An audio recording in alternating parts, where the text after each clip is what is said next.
Samsung was founded on March 1, 1938, in the city of Daegu, Korea, by Lee Byung-chul. Initially, it was a small trading company called Samsung Sangho.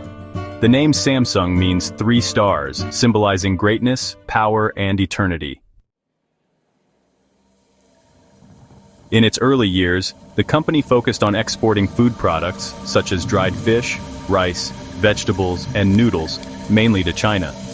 Operating with about 40 employees, Samsung focused on essential, easily distributed goods, a smart strategy given the limitations of the time. At that period, Korea was under Japanese occupation from 1910 to 1945, which restricted economic freedom. Even so, Lee Byung-chul managed to grow within the imposed rules, keeping his business active during World War II, which began in 1939. During the war, Samsung began supplying products to the Japanese army, as did many other Korean companies that were forced to cooperate. With the end of the war in 1945 and Korea's liberation from Japanese rule, Lee moved Samsung's headquarters to Seoul. He began diversifying the business, entering sectors such as food processing, textiles, and retail. This marked the beginning of Samsung's transformation into a conglomerate. However, this expansion phase was interrupted by the start of the Korean War in June 1950. When the fighting began, Lee had to flee to the south of the country, taking with him whatever he could from the company. The war marked the end of the first phase of Samsung's history and the start of a new era, more focused on industrialization and technology. After the Korean War began in 1950, Samsung's founder, Lee Byung-chul, took refuge in Busan, in the south of the country, taking with him what he could from the company. When the most intense fighting subsided in 1951, he restarted Samsung's operations, seizing opportunities from the national reconstruction efforts.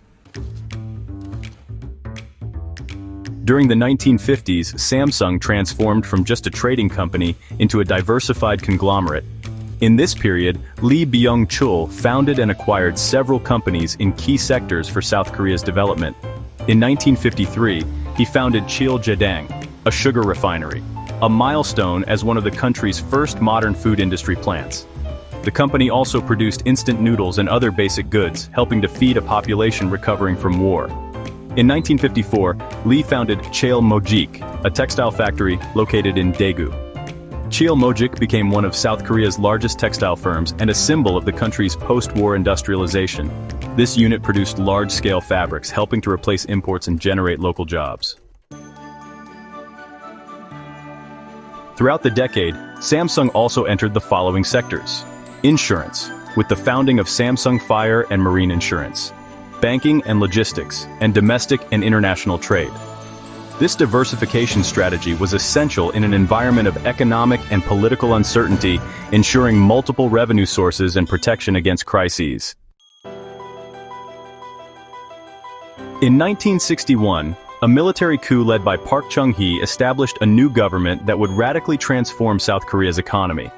Park implemented an aggressive industrialization policy, with strong state support for national business conglomerates, the chaebols, including Samsung. Lee Byung-chul was close to the new regime and capitalized on the opportunities. Samsung expanded further, investing in strategic sectors such as construction, fertilizers and chemicals, heavy machinery, and financial services. The relationship between the state and the chaebols was symbiotic. The government provided financing, subsidies, and protection from foreign competition, while the conglomerates executed industrialization plans. Samsung became a model of a nationalist and developmentalist company, central to the country's economic transformation. The most important step of this phase came in 1969, when Lee Byung-chul founded Samsung Electronics. Initially, the company focused on the production of home appliances, taking advantage of the growing demand for consumer technology in Korea. Its first product was a black-and-white TV, launched in partnership with Japan's Sanyo through the Samsung-Sanyo joint venture. This collaboration helped Samsung absorb the technical knowledge needed to advance in electronics. Also in 1969, Samsung founded other companies in the tech sector, including Samsung Electromechanics and Samsung Semiconductor and Telecommunications. These firms would be crucial for Samsung's future entry into the semiconductor and telecommunications markets. In the early 1970s, Samsung began expanding its production capacity, building factories for TVs, refrigerators, washing machines, and air conditioners. Initially, many components were imported, but the company gradually developed its own technical capabilities. In 1974, Samsung entered the semiconductor sector by acquiring a small local manufacturer. This strategic move, still viewed with skepticism at the time, would become one of the company's most profitable pillars in the future. Additionally, by 1975, Samsung was already exporting electronic products to countries in Asia and the Middle East, beginning its journey toward the global market. By 1976, Samsung was already established as one of South Korea's leading chaebols. During this phase, the company continued investing heavily in electronics, machinery, and heavy construction, aligned with the government's industrialization plans. In 1977, it created Samsung Heavy Industries, focused on shipbuilding, which would become one of the world's largest in that sector. In the same year, Samsung founded Samsung Electronics America, marking its first operation in the United States, a major step in internationalization. In 1980, Samsung acquired Hanguk Jongyatongsin, a small telecommunications company. This marked the beginning of its involvement in communication technologies such as telephone devices and switching systems. Throughout the 1980s, Samsung invested heavily in research and development. The company recognized that the future lay in semiconductors and began building memory chip factories. In 1983, it launched its first 64K DRAM chip, becoming the first South Korean company to independently develop semiconductor technology. In the following years, Samsung began competing directly with Japanese and American giants in memory and consumer electronics. It manufactured color TVs, VCRs, audio systems, microwave ovens, and personal computers. In 1987, after the death of Lee Byung-chul, Samsung's leadership passed to his third son, Lee Kun-hee. In the 1990s, Samsung underwent a major internal transformation. Lee Kun-hee believed the company needed to abandon the volume and low-quality culture typical of cheap products, and instead focus on innovation and excellence. In 1993, he delivered his famous speech, "Change everything except your wife and children." With this new philosophy, Samsung restructured its processes and invested in design, global branding, and advanced technology. This included launch of internationally competitive cell phones, monitors, and laptops, large-scale production of DRAM and NAND chips, becoming a global leader. Brand image improvements focused on quality and innovation. During the 1997 Asian financial crisis, Samsung weathered the storm better than many competitors thanks to its prior reorganization and tech-focused strategy. Entering the 2000s, Samsung was already recognized as a global tech brand, especially in memory chips, mobile phones, and displays. Samsung Electronics became one of the world's top manufacturers of memory chips, LCD screens, and mobile phones. It reaped the rewards of the investments made in the 1990s in innovation design and production efficiency. In 2001, it became the global leader in DRAM memory chips and LCD screens, surpassing Japanese and American competitors. The Samsung brand began to be associated with premium quality, something previously reserved for companies like Sony. Its phones stood out for innovative designs and advanced features, especially in Asian and European markets. Samsung also improved its global brand image through sophisticated marketing campaigns, sports sponsorships, and tech partnerships. Between 2005 and 2007, Samsung excelled in several areas. Became one of the largest manufacturers of flat-screen TVs, especially LCD and plasma, with strong visual and technological appeal. innovated with flip and sliding phones featuring better cameras, competing with Nokia, Motorola, and Sony Ericsson. Invested heavily in R&D with labs in multiple countries, focusing on design, usability, and performance. In 2006, Samsung surpassed Sony to become the world's largest TV manufacturer, a milestone in transforming its image from cheap alternative to premium tech leader. The major breakthrough came between 2008 and 2010, with the rise of the smartphone era. In 2009, Samsung launched the Galaxy Y7500, its first Android smartphone. Though modest, it was the starting point for the Galaxy line. In 2010, it launched the Galaxy S, marking the beginning of its global dominance in the Android smartphone market. With strong performance, a Super AMOLED display, and modern design, it was a global success. At the same time, Samsung led the AMOLED display market, supplying even to other manufacturers. It remained the world leader in NAND and DRAM chips used in computers, cameras, and phones.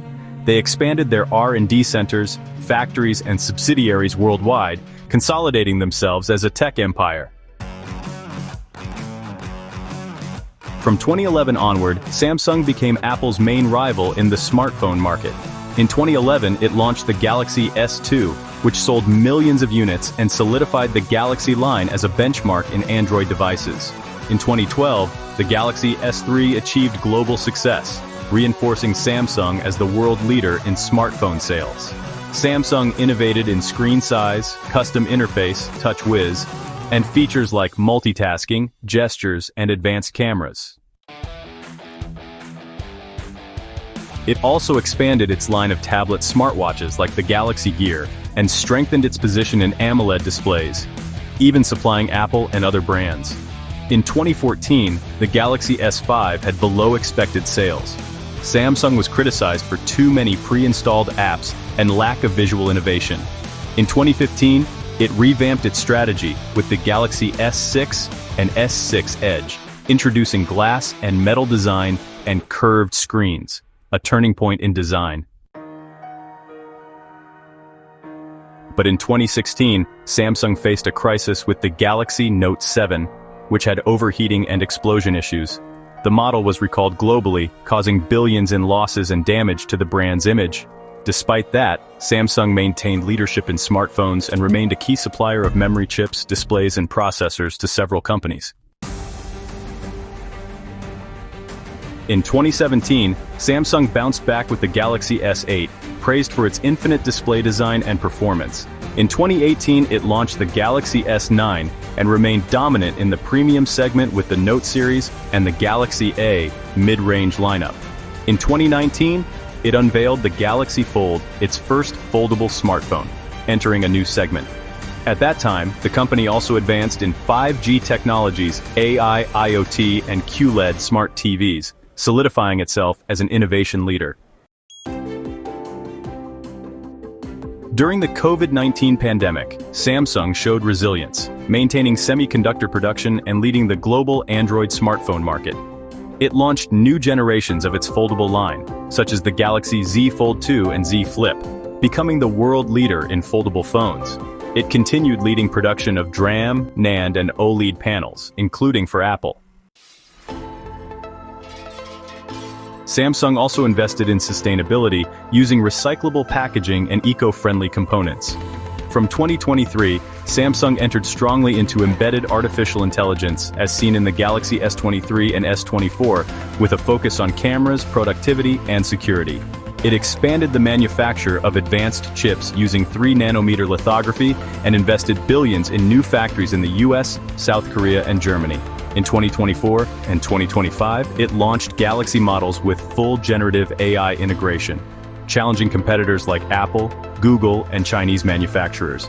Additionally, it reinforced its position as the world's largest manufacturer of OLED and micro-LED panels, memory chips, SSDs, and foldable smartphones. Today, Samsung Electronics is present in over 70 countries, employs about 300,000 people, is the global leader in smartphones, TVs, memory chips, displays, and consumer electronics. supplies critical technology to Apple, Tesla, Google, Amazon, and others, is at the forefront of artificial intelligence, advanced chips, and display innovation. If you enjoyed the video, leave a like, subscribe to the channel, and turn on the notification bell.